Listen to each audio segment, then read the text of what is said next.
تیسری بات وہی تھی جو میں نے ابھی اس سے پہلے عرض کی ہے کہ انسان پورے عالم کے ساتھ یا جہان کے ساتھ، مخلوقات خدا کے ساتھ کیا ہو، ہم آہنگ ہو جائے. یعنی جیسے باقی مخلوق دے رہی ہے، اللہ کی باقی مخلوق ساری کی ساری اپنے سے جو کچھ ان کے پاس ہے وہ دے رہے ہیں، ایک دوسرے کو دے رہے ہیں یا انسانوں کو دے رہے ہیں. ہر ایک اپنی خدمات فراہم کر رہا ہے، دے رہا ہے. تو صرف انسان کا کام یہ نہیں ہے کہ صرف ان سے کیا کرے، لے، بلکہ کیا ہے، کچھ نہ کچھ دینا بھی چاہیے. یہ جو انسانوں کا وجود ہے، آپ کیا سمجھتے ہیں کہ یہ ایک جب یہ جو شہر ہیں، یہ جو اکٹھے انسان رہتے ہیں، ان سے کوئی فائدہ نہیں ہے؟ ہمیں بہت کچھ فائدہ ہے. بہت سارے نقصانات ان انسانوں کے وجود کی وجہ سے نہیں ہوتے ہیں. یہ جو آپ جب دن کا ٹائم ہوتا ہے تو آپ کھلے دل سے شہر میں چلے جاتے ہیں اور پھر کے چلے آتے ہیں یا گلی میں نکل جاتے ہیں، کیونکہ آپ کو پتہ ہوتا ہے کہ کچھ لوگ ادھر موجود ہوں گے، کچھ آنے والے، کچھ جانے والے، کوئی خطرہ نہیں ہے، کوئی مسئلہ نہیں ہے.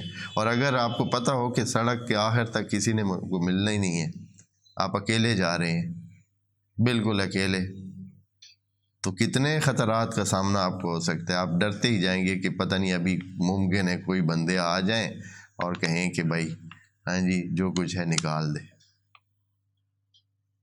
یہ انسانوں کا وجود، چاہے وہ آپ کو جانتے نہیں ہیں، آپ کے لیے وہ نہیں آ جا رہے، لیکن خود ان کا ہونا کتنا مفید ہے.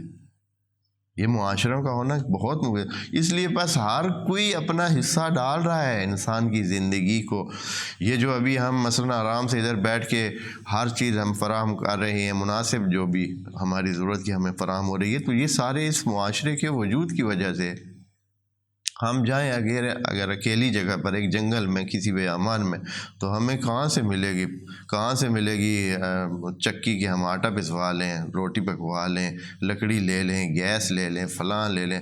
ابھی آپ کے یہ جو آپ بہت آرام سے ہر چیز سیٹ ہو کے اس طرح آ رہی ہے، تو یہ اس سارے معاشرے کی وجہ سے ہے کہ ہر چیز موجود ہے، وہ آ جاتی ہے ٹائم پہ، ساری ترتیب سے وہ چیزیں موجود ہوتی ہیں.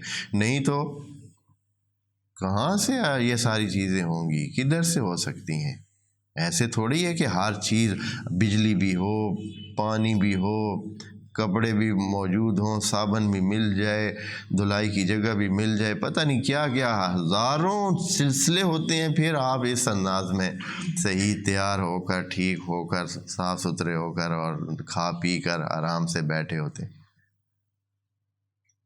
اگر نہ ہو یہ سارے ترتیبات جو بنی ہوئی ہیں، اور یہ ترتیبات کسی ایک انسان کی نہیں ہے، پورے معاشرے سے مل کر ایک دوسرے کی، کچھ یہ کر رہا ہے، کچھ وہ کر رہا ہے، کچھ وہ کر رہا ہے، کچھ وہ کر رہا ہے. بیسیوں انسان.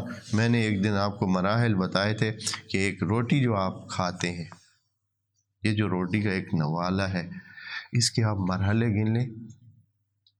1 سال پہلے، 1 سال کم از کم 1 سال یا اس سے لگ بھگ ٹائم پہلے اس کو کسی نے تیاری کی تھی اور اس کو کاشت کیا تھا، زمین کو تیار کیا تھا، اس میں وتر کا انتظار کیا تھا، بارشوں کا انتظار کیا تھا، پھر اس نے بیج ڈالے تھے، پھر اس کے دہان کیا تھا، اس میں ضروری حفاظت کیے تھے، پھر پتہ نہیں 4 مہینے 6 مہینے بعد اس کی کٹائی کی تھی، کٹائی کے بعد اس کی وہ جو سلسلے ہوتے ہیں، دانے نکالے تھے، دانے نکالنے کے بعد ان کو بوریوں میں ڈال کے منڈیوں میں بھیجا، ادھر سے آیا، پھر آپ کے پاس آیا اور آپ نے پھر چکی پہ لے جا کے، چکی پہ جا کر آٹا بنا، آٹا بننے کے بعد وہ گھر میں منتقل ہوا اور پھر ان کو گوندنے والوں نے گوندا، پانی ڈالا اور پھر روٹی بنانے کے لیے آگ لگائی اور تنور تیار کیا، اور پتہ نہیں کتنے مرحلے کرنے کے بعد وہ ایک روٹی بنی ہے